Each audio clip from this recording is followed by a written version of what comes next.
and affiliation. All right, so really fun. This is my 6th year, so that's fine for this. This is my first job, so as a rookie, that's my first job. So I'm really loved here so far. I'm from the Cox School of Finance. Wonderful, welcome. I'm Stephanie Langenhooper. I'm in the art history department. This is my 10th year. So thinking about going up for full. Hi, this is Nouri Ershine.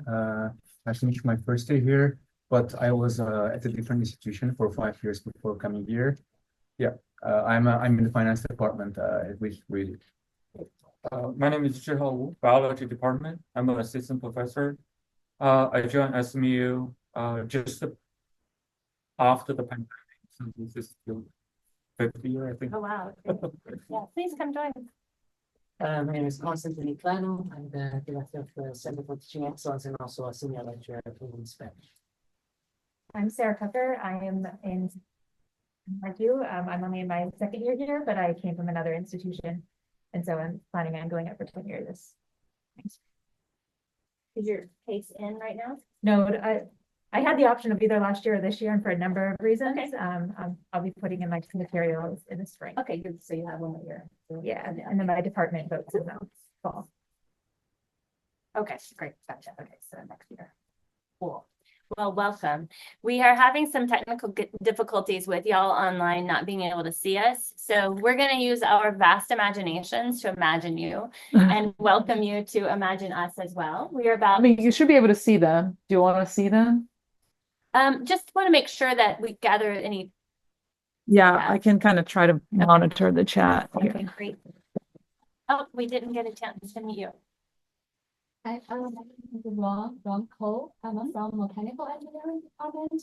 I joined SMU September 1st. Yes. So I don't teach this semester because I joined late. Before joining SMU, I was assistant research professor at Penn State. Okay. So I had more research experience than not much teaching.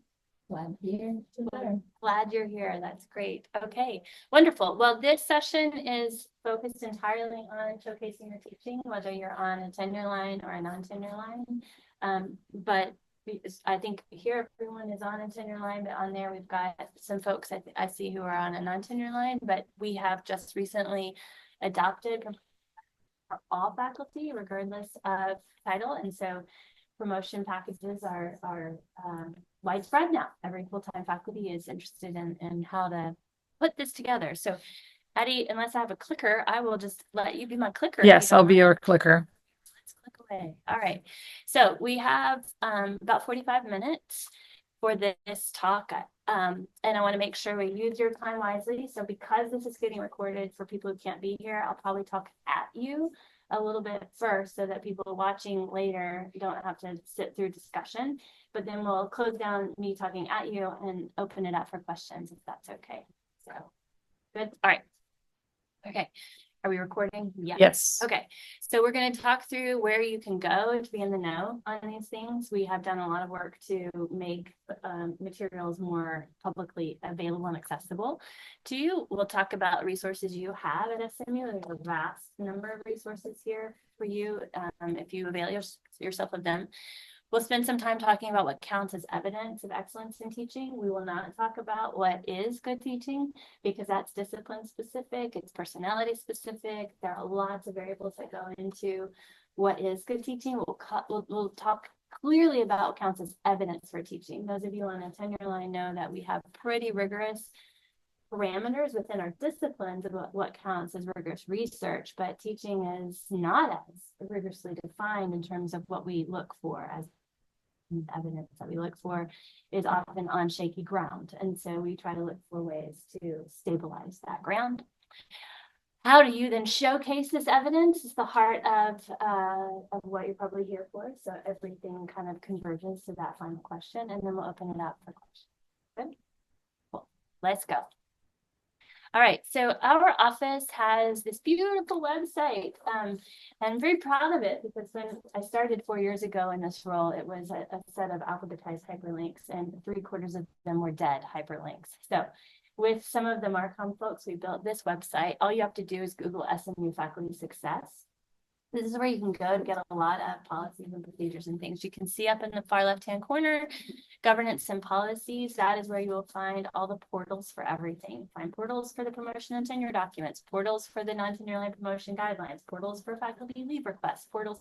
This is where you go if you're interested in asking questions about, okay, what exactly governs us at SMU, and it should be easy for you to find everything I'm talking about on this website, in particular that thing. So you're going to click the next link. Okay, so for example, on that portal, if you click under governance and policies, there are about 15 paragraphs. Each paragraph looks about like this. It has a bold-faced top bit, and then it has a few sentences, kind of like an annotated, and those have hyperlinks. So one of those 15 paragraphs is promotion and tenure.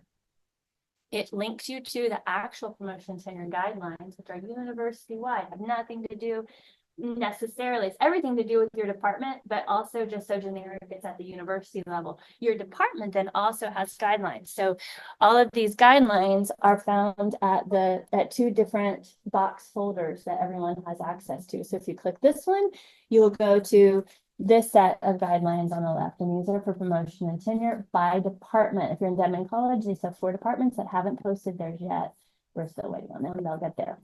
If you're on a professional and teaching faculty in line, all of the guidelines, as you can see, dated 2024, those are brand new because the university made a commitment to allowing all The people in line faculty- can't see, so I'm like, I want to highlight what you're pointing at in person. So all the guidelines are there. They have all been reviewed by our office. They've been approved by our office. So you have them at your fingertips. You can even do a cross-case analysis of other guidelines of other schools and colleges at SMU if you are so inclined. All right, if you want more information on the process of promotion and tenure, every November, I host a discussion on the process of promotion and tenure. Today is not that day. So I want to remind you to come in November to talk about process. Today, we're focusing on teaching and how to showcase your teaching. It's like a specialty boutique workshop today. It's not as generic as the process workshop. Stephanie's come to the process workshop before. She's nodding. I'll take that as an attestation that I'm being truthful here.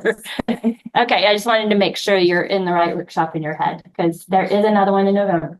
Happy to have you there too.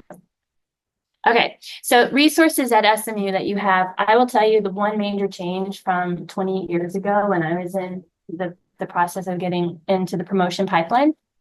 It's the number of resources available to you. At that time, CTE was more or less like a book club.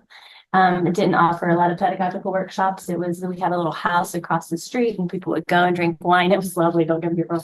Loved the CTE, right? Lots of wine happened in those days. But it wasn't focused specifically on pedagogy. And I was actually a member when I was an assistant professor on a task force that was tasked with rethinking what we wanted the CTE to be. And I remember making cold phone calls to all these faculty across campus as this wee little newbie at SMU and asking them, what do you think the CTE should be? And got a lot of great information about wanting it to be more focused on actually on teaching and less on pontificating about. It was wonderful. We talked a lot about really cool ideas because faculty didn't have a way to gather, but it wasn't really focused on teaching. It was focused on what it means to be a faculty member at a university, which is also a lovely thing to talk about. But their group, I mean, you've got both Constantine and Addie in the room, but not only did they do the Teaching Effective Symposium, I think we've had 35 of them, right? 34, 35 of them over the years. 32. 32, okay. I'm ambitious. Like This year was the 32nd. I think. 32nd, okay. They also do a spring kickoff in January. They also do, we've started as of 2 or 3 years ago. Every spring, we're now doing an Arboretum, a 2-day retreat, the Spring Engagement Institute. That's for a select group of faculty. To go and spend 2 days at the Arboretum, eating well and enjoying the view and talking about teaching with a specific focus. They have a faculty affiliate program that's a couple of years old. Addie is running herself ragged doing workshops. She's so good at giving a workshop on any particular topic you ever want. They're trying to make more headway into inviting themselves into department meetings to do like workshops within your departments on topics of your choosing. They run all of the internal award structure for teaching. Addie is great with online instructional design, so she works a lot with that. And she has a program called the Passport that actually now tracks participation, so that if you wanted to say in your promotion portfolio, wanted to indicate, oh yes, I have been an participant in the CTE, you have the data right there at your fingertips that can be shared with your department chair. So that's a really nice advantage to participating in the CTE. My office, we do something called the Springboard every fall and spring. And so in the fall, I invite new faculty. So Ron, you should have gotten an email about this. We get together once a month for 3 months. We use the National Council for Faculty Diversity and Development for a webinar series. We watch a specified webinar before that Friday brunch. So it's kind of a flipped classroom, and then the new faculty come together and talk about what they learned from that and how they're applying it to their lives. It also, becomes a place where people can share concerns as well. In the spring, it is a Road to Full Professor brunch series. Stephanie joined us with that last semester. Those are both pretty new initiatives. They're only 1 or 2 years old. Yeah, you were there for the first year of it. We have workshops like this one, like the one in November, and open group discussions. I'm not really supposed to do a lot of one-on-one consulting or counseling. So if you reach out to me are known for a lot of faculty. You've got the libraries, which they create a lot of modules on skill sets that your students might need, that then you don't have to recreate how to teach those skills to your students. They create research guides for your students based on based on what your syllabus is. They'll create the research guide for you. Each library has a liaison to each school. And so when I was pre-tenure, I was like hand in glove with Evelyn Day. She was like, I was always talking with her about pathways and things, but they have really great pedagogically focused staff in the libraries. Your ATSDs, academic technology, many of you probably already know your ATSD. About half of them are pretty well versed in pedagogy and technology. The other half are more technology oriented, but we do have ATSDs who are pedagogy and technology oriented. And as a team, they do a lot of workshops, on the ground workshops, usually in August and January, kind of like, I think we call them boot camps, back to school boot camps and kinds of things. The reason why I'm pointing to all these resources actually does tie into your teaching portfolio and how to showcase it. If you take nothing away from this workshop other than one mantra, is what we want to see is that you have a commitment to getting better at teaching. We make zero assumptions that you come in here knowing how to teach. Most people don't. Most people don't go through a doctoral program where they learn how to teach. They learn by watching, and they learn by picking up things that they liked or didn't like with their other professors, but that's quite idiosyncratic, right? Like, I am a white woman. I'm going to like certain things about teaching that maybe students of mine who aren't at all like me with the same background I have aren't going to resonate with. I need to learn how to teach them too, not just people who I have resonated with as a student. So our expectation is that you come in ready to learn and ready to reach out and let other people help you become a great teacher. We will then ask you to be the mentor who helps other people become great teachers. I have a PhD in education. That's my area, School of Education. My first semester teaching at SMU, I bombed. I had 2 people in my class who thought I was wonderful, and they saved me because the rest of the students did not think I was wonderful, and I had the lowest teaching scores you could possibly get. It was awful. In fact, one of the people in that class is a full-time staff member at SMU, and it took me about 18 years before I finally went up to her and I'm like, I'm so sorry for what happened in that class, because she's still here, and every time I would see her, I just wanted to do that. And so the first thing that I did was I said, oh my gosh, what did I do wrong? Like, I'm not one of those people who thinks other people did things wrong. I'm one of those people who unfortunately goes home and thinks I did something wrong. Well, it played in my favor. So I reached out to some of the senior faculty on my team. I said, I don't understand these scores. I understand what I'm doing wrong. I'm putting my all into this. And so she came and watched me several times. She's like, Paige, you're not very fun. Like, you think you're funny and you're using dry humor, but your undergrads think that you're being sarcastic and mean. I'm like, mean? I can't be mean. I'm from Kentucky. Like, you're just like, I'm from Kentucky. Like, I have no cachet. She's like, yeah, but you're coming across kind of snarky, kind of sarcastic. I'm like, really? So she gave me specific evidence of where I could get better. And she also gave me lots of ideas and strategies. And I became a really good teacher. And now I have an Altschuler award. Like, people actually believe I'm a good teacher. I don't think. But I tell that story because it's frightening to get bad scores. Very frightening, especially if you're on a tenure line and you're in this like small window where you have to prove yourself. Your job is to show that you want to get better, right? Your job isn't to start with the best scores and keep the best scores. So I had this whole pipeline of ways in which I was trying to get better. I didn't stop with just asking people to come watch me teach. I started, like I said, I was on this task force for CTE. So I started giving presentations for CTE. I would co-present because I did not have a whole lot of faith that I was a great teacher, obviously at the time. So I would partner with people, I'd co-present. Now I will say there are so many ways in which you can document that you are reaching out to get support. You can absolutely, you can be your best advocate here, because people in these offices, we want you to come and ask us to partner with you. It's kind of like being a high school teacher. Like, I want my students to stay after class and talk to me, right? I have 150 students as a high school teacher. And when those 2 students want me to be like the person that I became a teacher for because I made their life meaningful or whatever, like, we're those people for you. We want you to come and say, I'm getting better, or I don't know what I'm doing, or help me.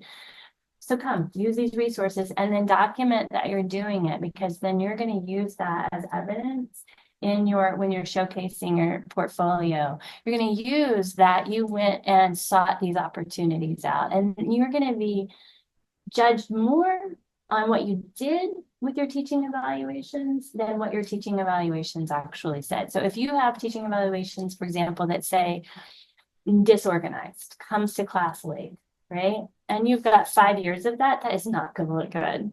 But if you have teaching evaluations that say disorganized, comes late, and then you document all these different ways in which you've tried to get better, then you're going to be judged on that. And your portfolio dossier has the room for you to tell that story. It absolutely has the room for you to tell that story. So that's the takeaway. It's all about growing. All about growing. If you come in amazing as a professor, glory be, right? Like, you'll be one of very few people who comes in amazing and stays amazing.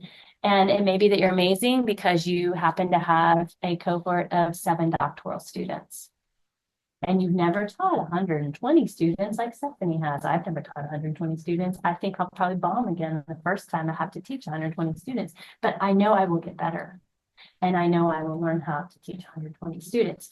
So another way in which people can demonstrate that they are good at teaching or want to be an amazing instructor is seek out opportunities to do a little bit more than teach the same class again and again and again and again and again.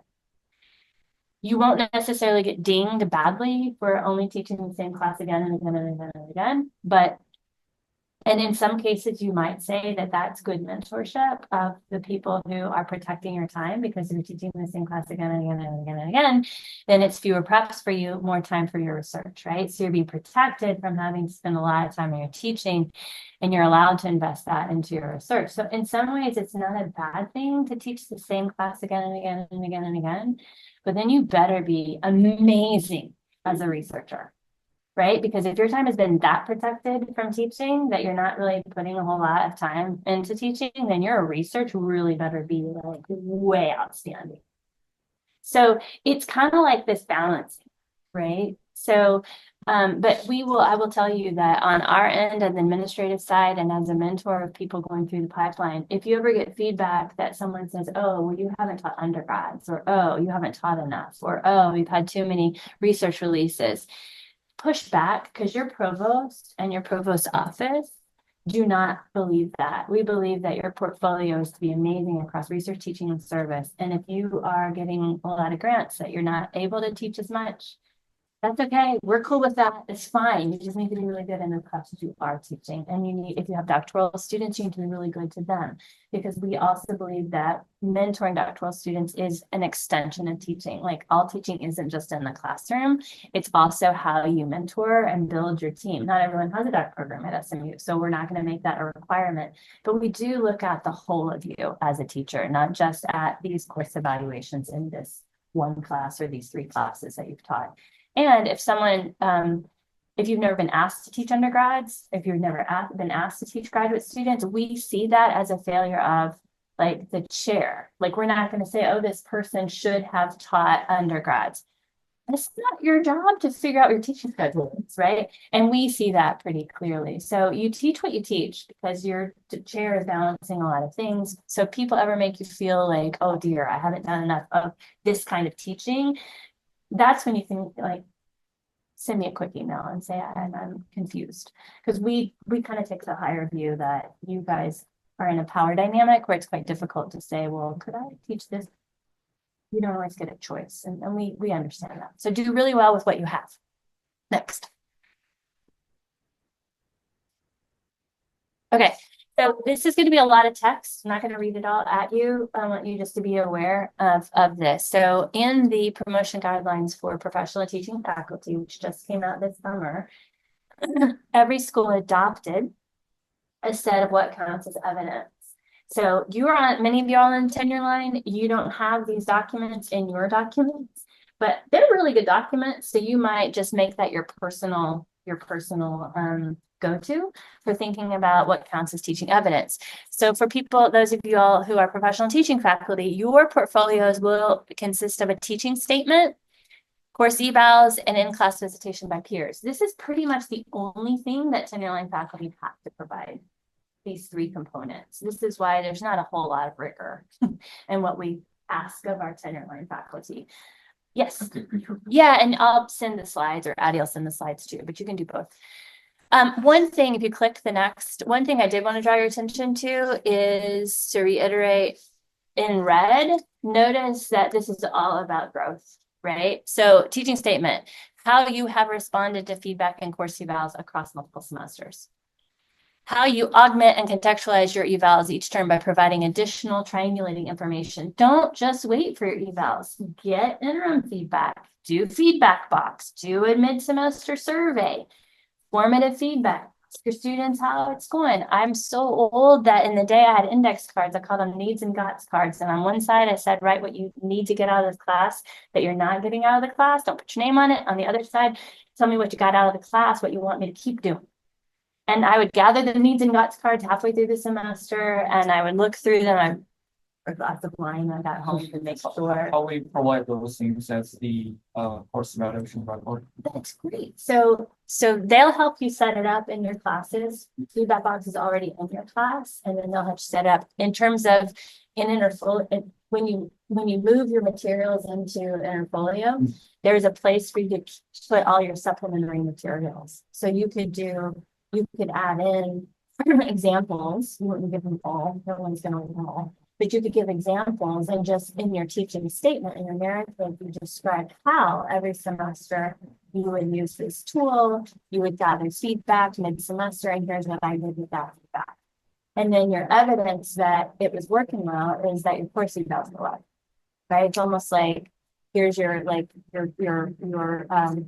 proximal feedback, and then your distant of that feedback becomes the course evaluation. Keep going. So then there are 8 more different types of evidence.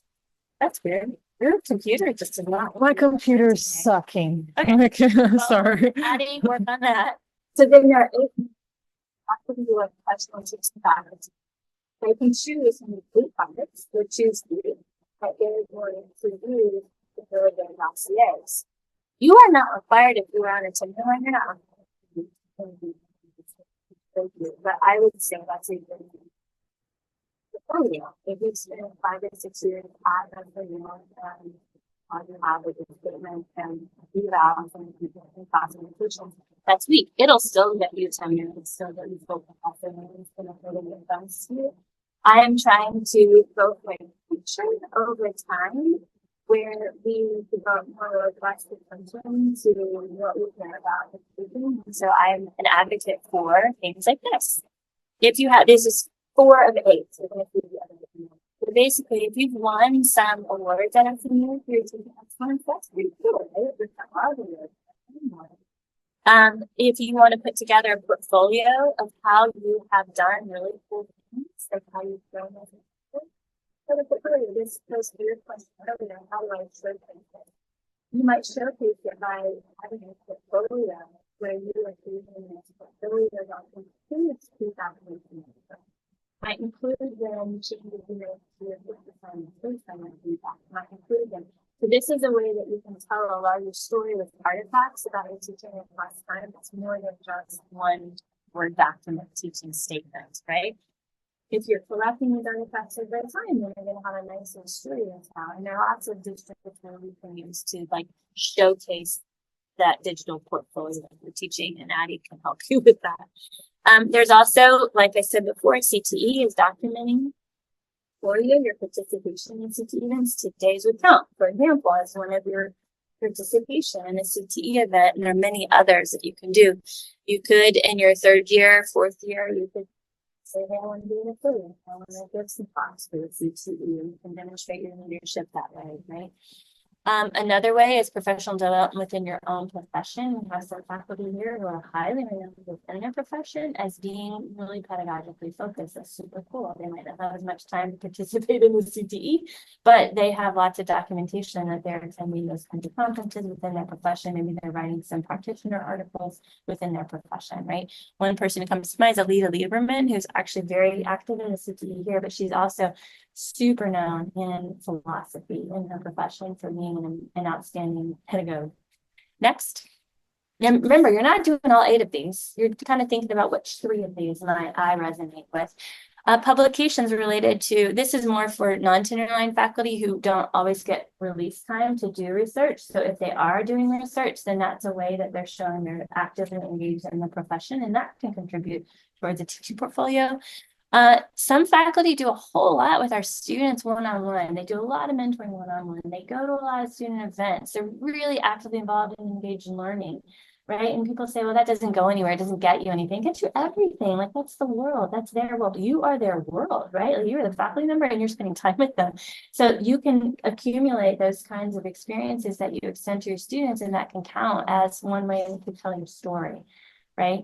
You can also monitor how you're investing your time, because you're investing your time across all 8 of these. You're spending way too much time on your teaching. You need to get back to your research as well. So pick and choose from the things that you want to participate in.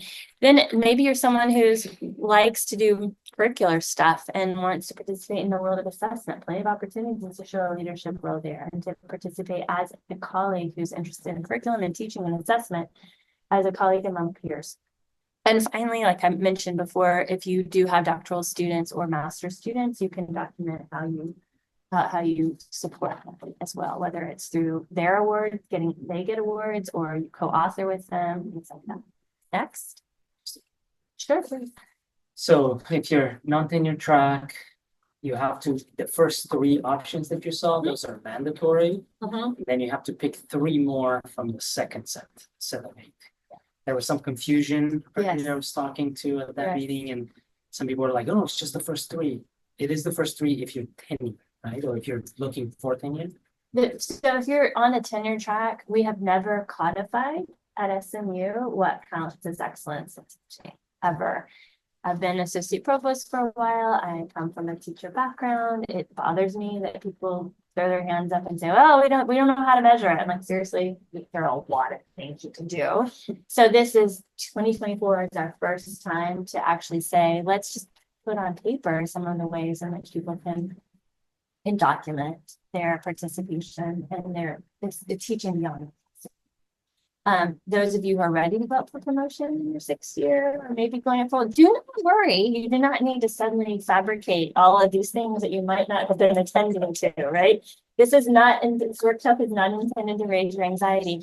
this document and more, and even for faculty who, like on the non-tenure line, they're having an abbreviated portfolio this year. And then that's divided because they've been having way longer than many more years than our guidelines require. And so we want to honor their teaching without making them spend 5 more years gathering data on themselves. So they're going to be processing this more. I'm just trying to be suggestions. If you get like great scores in your first evals and you're not going out of the ballpark, you might feel fine just going up with a teacher statement and then first evals. But if you're like me and you've had things to learn along the way, then it's not bad to learn. Here's kind of how we bucket things. So think about things. Reading something as simple as a chicken portfolio. That's what I'm trying to grow. So now comes to the last question. How do I showcase it? I have a additional question regarding so for the engagement like out of the classroom, then if this undergraduate student win the award like Hamilton Scholar, that's considered as a teaching or research? Oh, for me, that's teaching. Teaching. Right. I mean, mentorship for me. It's a good question though. That's how I would contextualize it. Everyone will tell their own story. So for some people, it might fit into their research. So there's no hard and fast rule. This goes here and that goes there. It's part of the overarching narrative. So if I'm doing research and I work with an undergrad Hamilton Scholar and we won an award and we write an article together, I'd probably find out more about research, right? If I am mentoring a Hamilton Scholar who doesn't have anything to do with my research, but I'm their mentor and I'm supporting them emotionally and intellectually, I would put that under my teaching. So it kind of depends on the larger story. Once when I was pre-tenure, I got $3 million. I think that's more than grant, $7 million. $3 million. I put it as a service because it wasn't a research anymore. It was paying tuition because we could have come through that. So, and to me, I was like, well, I'm not going to publish it. It got me short buyouts because it's a lot of stuff I had to do. But other people might have said, no, I'm going to actually publish out of that money. But there was no grant dollars allocated for research. And I was pretty clear that I wasn't going to be able to publish out of that. So for me, that was so tough. So again, I know by the house, so we need to talk to your partner of it's a good question to ask because the line between research and teaching, especially for those of us who do have access to students or are heavily invested in undergraduate students, that is going to be very blurry. Category where it's Okay, to kind of follow up. So like this actually I'm glad I'm here because like we have this our BBA Finance Honors Program, the OLS program, right? We do faculty interviews, all of them would do 3 days, lots of interviews, there are lots of events for the years to support them, and then with companies, and people judge on those. I always thought that's service. That's something that's teaching. That's not service. It could be both, right? It could be. So again, it depends on the story that you're trying to tell about your contributions. And these lines in higher education, I hope these lines are never so strong that they don't blur, right? They should be blurring. Because that's the enterprise. Like we have to count things in order to justify how we spend money, including the money on the salary. We have to count things. But the life we live is often like permeable. I might distinguish between my department chair assigns me, I have to go do these things as part of my service versus I'm going to volunteer to go do that because I really like supporting our students. So for example, if it's part of my day job and everyone in my department is doing it and we have to do it, maybe it is service. But then if you say, hey, I really enjoy that, I'm going to now go and volunteer to be on the president's scholars committee or the Hunt Scholars Committee, right? There are just different ways that you would categorize it. But I do think that if you're telling your story about engagement with students, you certainly would want to highlight out of that, and this gets to the showcase, that you do something is on you to go do it, right? There are all these ways in which you can go do things beyond just show up to teach. how you showcase that, how you tell your story. Do I have a slide here? Okay, we already talked about extending community. I'm gonna go one more. All right, you create the evidence for your statement, right? You create the evidence by participating in these things. Here's my concrete advice for how you showcase it. Keep digital and paper files, organize them by year. It'll be a lot easier to tell your story when you can tell it chronologically. So organize things by year. Categorize your evidence into buckets by descriptor. So let's take your example of you go and support all of these interviews, right? They're getting ready for the job market.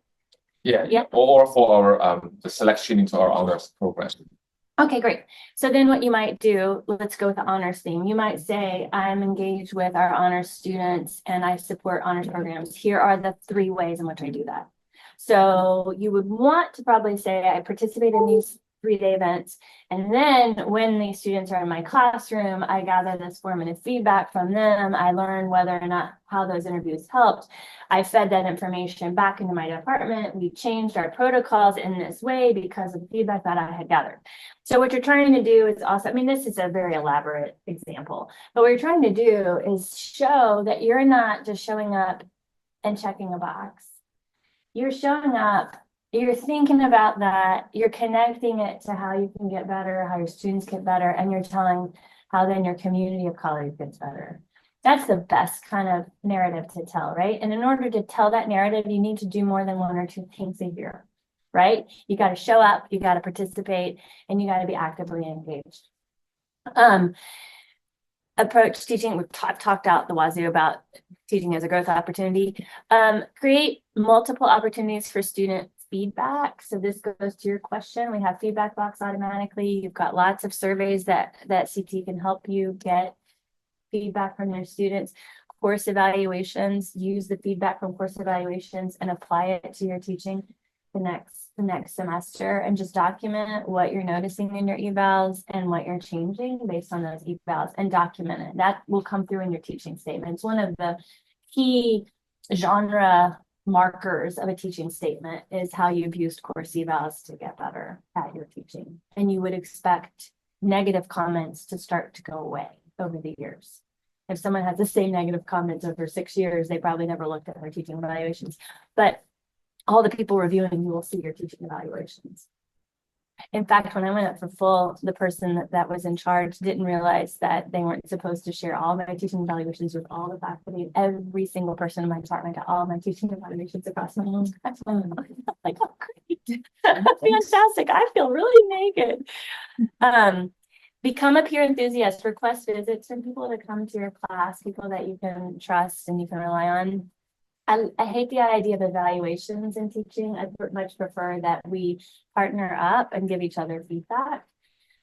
So if you can find a buddy that you go visit their class, they visit your class, you give each other some candid feedback on your teaching style and see if they give you some ideas that work for you.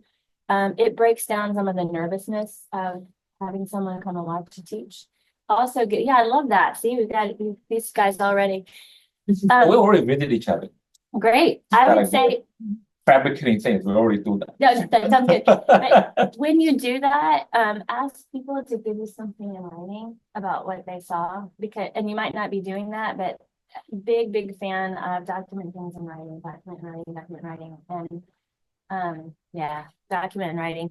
When I was going up for tenure, my dean at the time, he's not here anymore, great guy, love him. But I said, I'm supposed to get I'm supposed to get peer visits. Like, how did that work? I'm like, in English, everyone shuts down and like there's this 2-week window in English where everyone watches you teach across a 2-week period. Everyone has the level of boundary. I'm like, wow.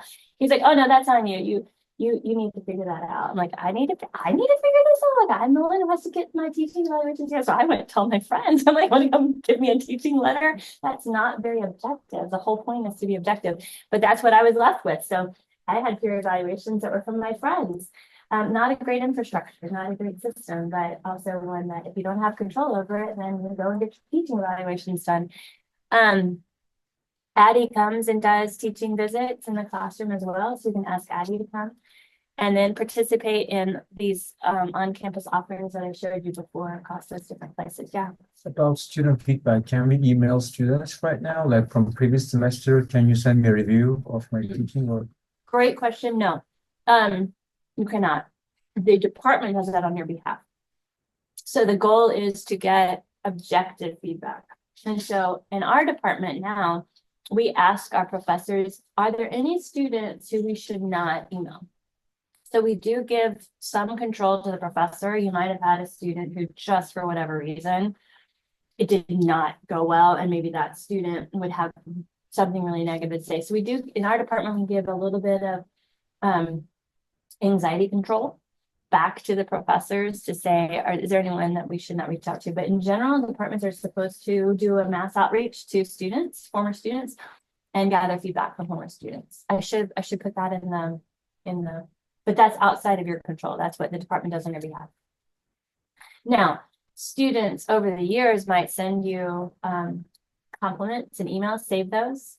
And it's another great way to get positive student feedback from the informal feedback, right? So if you do feedback box or you do other surveys, then you can use those quotes from students, not just from your formal course evals, but also from throughout the semester when you ask them for feedback.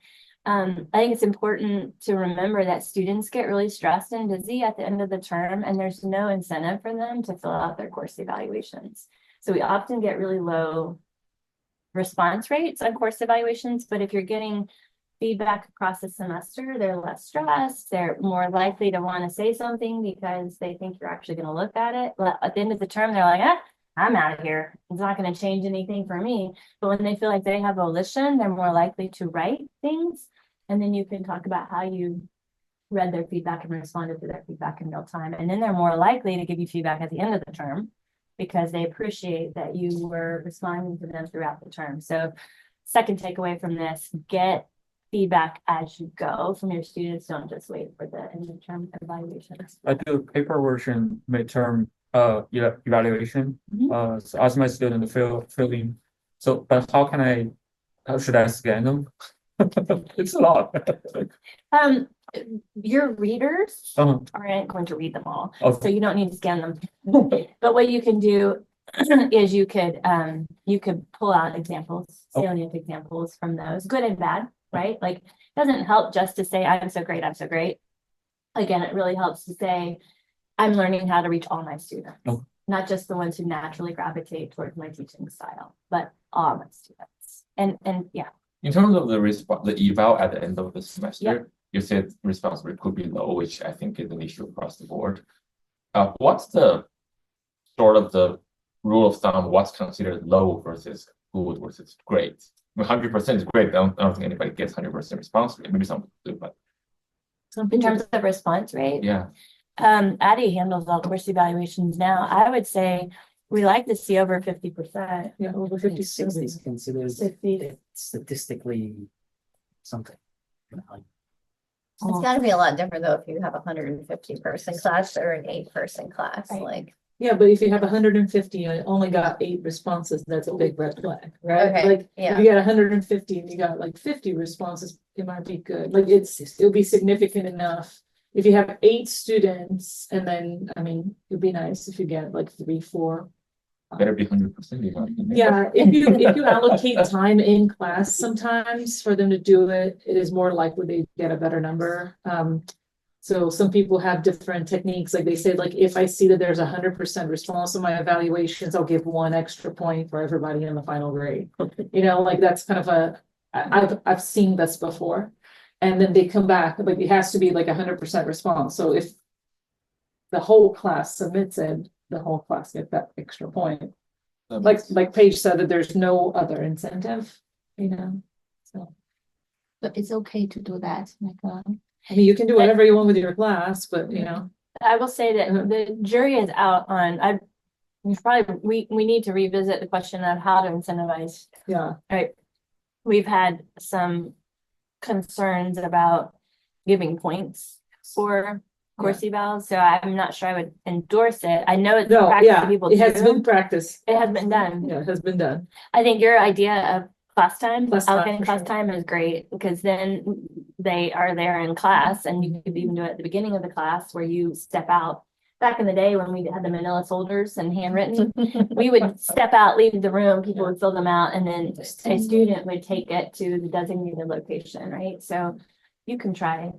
I get 60% response rate. How do you do it, do you think? I have class time at the beginning, so week before week before it closes, at the first 5 minutes class, and say, I'm gonna not start class here for another 5 minutes to give you time to do the course evaluations. If you haven't done it, do it now. You have nothing else to do right now. Do it now as I pull up the stuff, and then we'll go ahead and get started. And then I send them multiple reminders, and then I even do it 3 minutes on the next day. If you haven't done it yet, we're gonna start class 3 minutes late today. And I've consistently gotten about 60%. That's what frustrates me. When I have say a full attendance, right? Oh, everybody's there, and I give time. And when I get back to the office, shoot, only 65%. What are the people doing there on the laptop? Yeah. Yeah, that's what just frustrates me so much. I gave you time, and you're browsing the internet. I actually wouldn't, I don't, so at the beginning of class, I walk around and say hi to people and take attendance. And so as I'm doing that, I'm like, hey, if you haven't done the course evaluation, do it now. Oh, I got you down, do the course evaluation. And so I like look at people in the eye, I'm like, do the course evaluation. Got it, and then I'll walk away. I'd also like to suggest this, what I often do before I introduce the student evaluations is like reassure them that it is completely, that it is anonymous, that I don't know who has filled it out and who hasn't. I can't associate any comments with, individuals. And also I tell them what happens to them, like where they go, because the students sort of think of them as like either Yelp reviews or they're emailing like Gerald Turner directly. Like that's not where these things go. Like mostly they go to me so that I can use them for next time.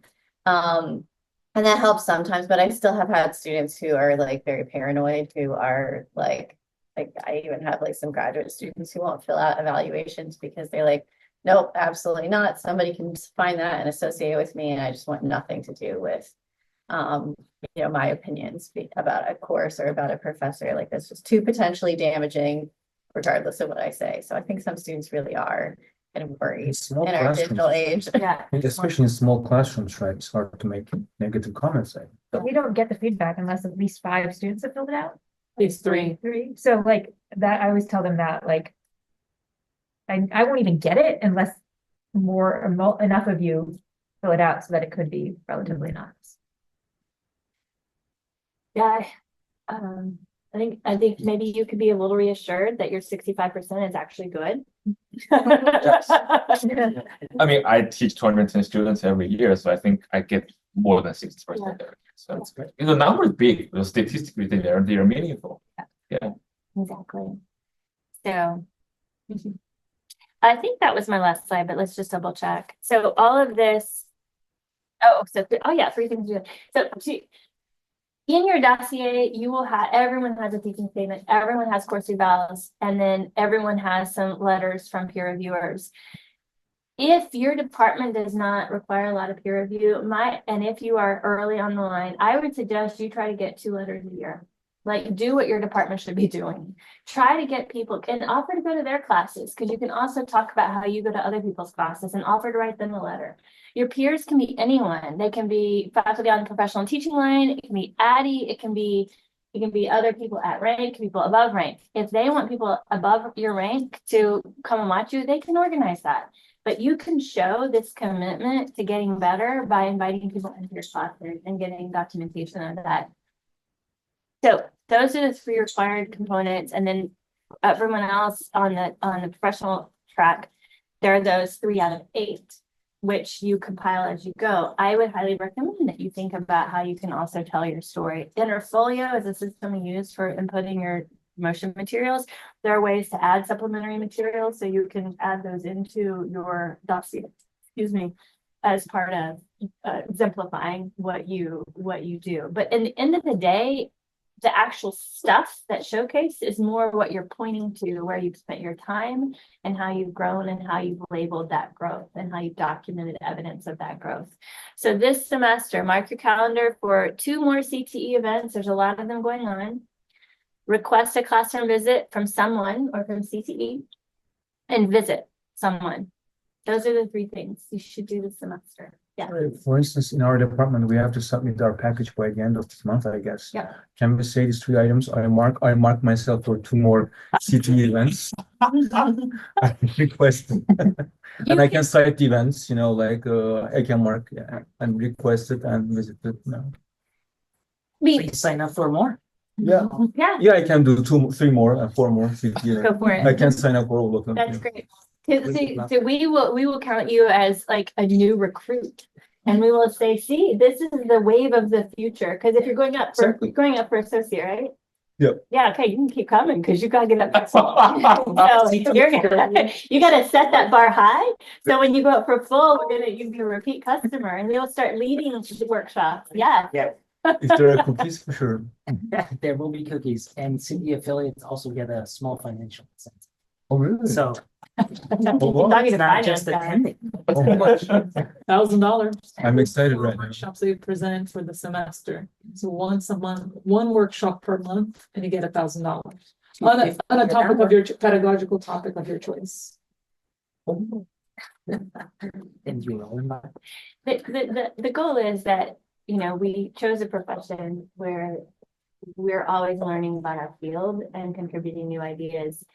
Part of your job is inspiring the next generation. And we just hope y'all realize that no one expects us all to figure this out alone.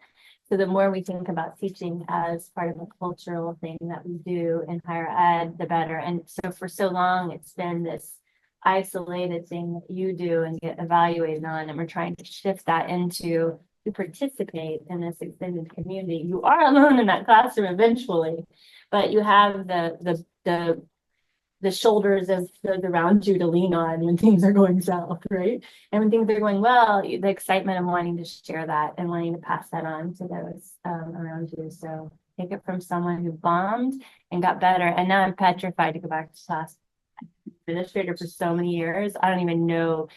I'm going to have to shadow everyone on campus before I go back to the classroom. Are you going back? I don't know, not yet, but Jason Warner and Jennifer Culver and I are talking about like co-teaching something. I don't know. I think I want to get back to it. I really do. I just don't know I'm so outdated. So outdated.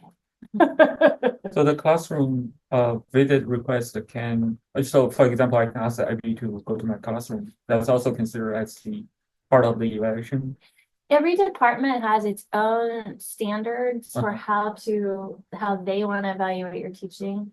Some departments, it's like 2 and done, and I'm like 2 out of 6 years. Like that's it. You're like giving someone tenure on 2 visits out of 6 years. Okay. That's fine. That's their culture.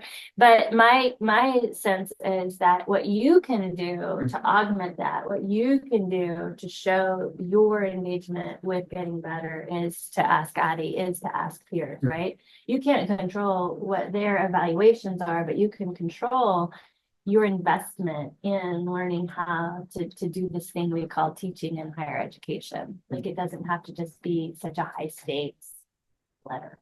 do chairs write letters for tenure track as well, where they mention teaching? I always did. So when I was department chair, associate dean, interim dean, and now this role, right? And up until I was interim dean, I did for one person, but I thought that was kind of awkward. In fact, I was interim, I did it anyway. But I always visited it. I visited. I mean, I learned so much, but I would visit and give a letter because I don't want to take other people's word for it. And also, I just believe everyone can get better. And including me, like I learned so much from watching other people. What is the process to requesting it from CTE? Because I think you and I talked last fall and I was actually recommended to get a visit from CTE, but I could not find anywhere on the webpage to request a classroom visit. I could only request a consultation. Email. So even through the consultation, you could say there, just because part of the teaching observation process is we're going to have a first consultation.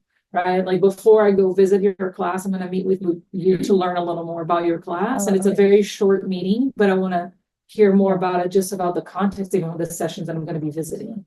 But so we'll have that pre-observation meeting, 2 meetings. I try to go to 2 sessions, 2 different sessions, 2 different topics, could be even 2, if you're teaching 2 sections of the class, I would go to 2 sections at different times.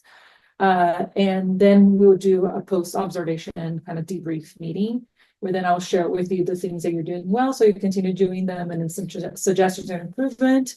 Depending on how it goes, I might even suggest an additional observation after hours so that I can see that you're kind of implementing some of the suggestions. Sometimes, I even make the joke that sometimes it feels like you're drinking out of a fire hose when I put in the recommended, the recommended, techniques to improve your teaching.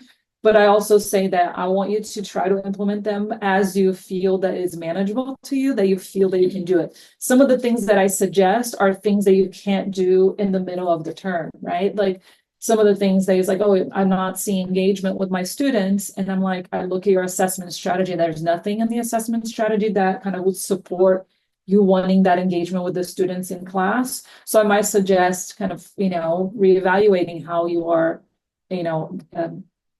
breaking down the grade to promote a little more engagement in class, because while we want our students to be intrinsically motivated to engage, sometimes we need that carrot, as a stick. So Start with the consultation and so then. we started the consultation, we'll talk about it, we'll define dates, and then they'll give me any materials that will be for the class. I'll come to 2 sessions, and then we'll meet afterwards. So just email ct@smu.edu, or you can do the virtual consultation and say, I would like to do a teaching observation. We'll use that time for the consultation to talk about the class. We are doing a 4-hour workshop for administrative support staff in Cox. So I'm gonna head over there because it starts at noon.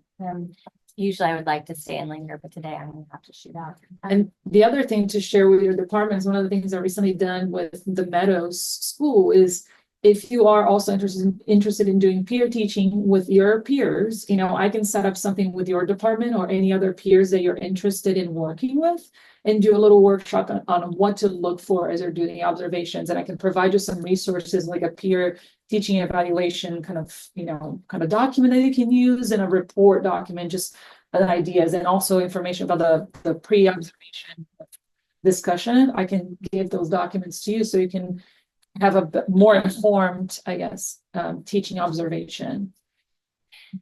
Thank you, Addie and Constantine, for organizing the session. Thank y'all for taking some time out of your schedules to come. Thank you.